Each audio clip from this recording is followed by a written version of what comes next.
Yeah, y'all gonna stop coming in my live talking about this Victor dude, bro. We hooping this year. Y'all gonna see.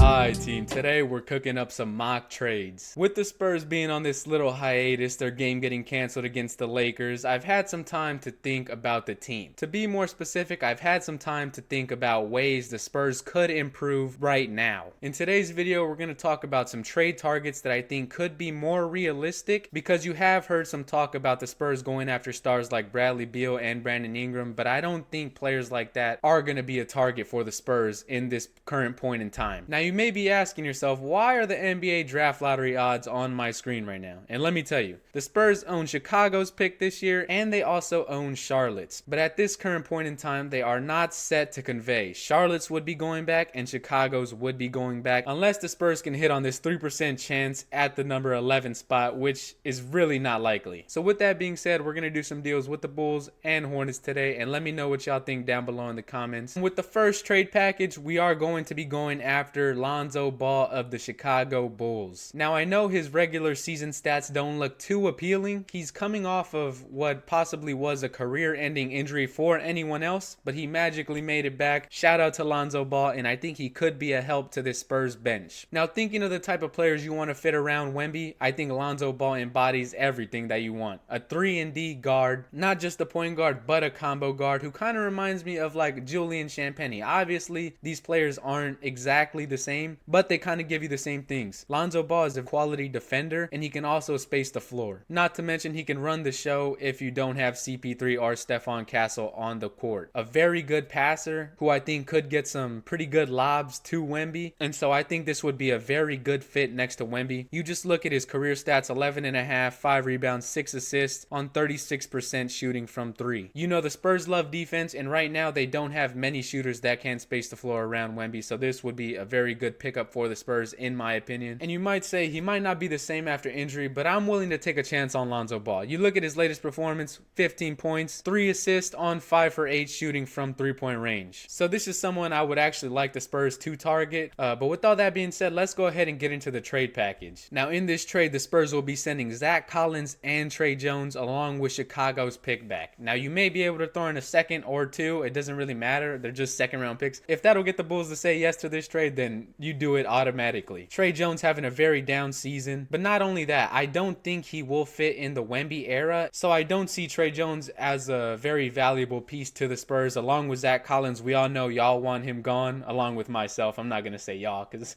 I want Zach Collins gone too. And in this trade, you would also be getting Jalen Smith, who can play that backup center for us. Now, the Bulls are a tanking team, so they may want some more draft capital, but like I said, you can throw in a couple more second round picks, and I think that will get the job done. This also eliminates the pressure on the Bulls to be very bad, because either way they would be getting their pick. And so I think this trade could work out for both teams. When you look at Jalen Smith in this trade, I think he would be a very underrated pickup. As you can see, he's currently averaging 8 points per game, 5.5 rebounds per game, shooting 35% from 3. That is something Zach Collins is not doing. Now, I don't watch Bulls games at all, so I don't really know how he is on the defensive end, but I don't think it could possibly be any worse than Zach Collins, along with the fact that he's only 24 years old, so it could give him some room to develop. He still is undersized at 6'9", which I didn't know. I thought he was a little bit taller than that. Okay, so he's around 6'9 or 6'10. I guess he plays a little bit bigger than what he is, because I thought he was a little bit taller. Regardless, I think this could be a nice little pickup for the Spurs. All in all, I think this trade would be very good for the Spurs, and the Bulls do get a quality player in Trey Jones. Like I said before, this is not calling Trey Jones a bad player, because he's not that at all. He was starting point guard for us for about 2 years, so Trey Jones is no scrub. They could keep him or flip him and get some more value out of him, but who knows? Let me know what y'all think about this trade down below in the comments section. But on to the second trade. This would be to get a backup center. Obviously, I think any move the Spurs make is going to be for a backup center, but also for a backup 4. Currently, I don't know who the backup 4 is. Maybe you could say like Keldon Johnson or something, but this trade would also get us some more size and shooting. Now, I know Nick Richards cannot shoot, but Grant Williams can, and so the Spurs would send Zach Collins, Charlotte's own pick, back, which would convey into 2 seconds,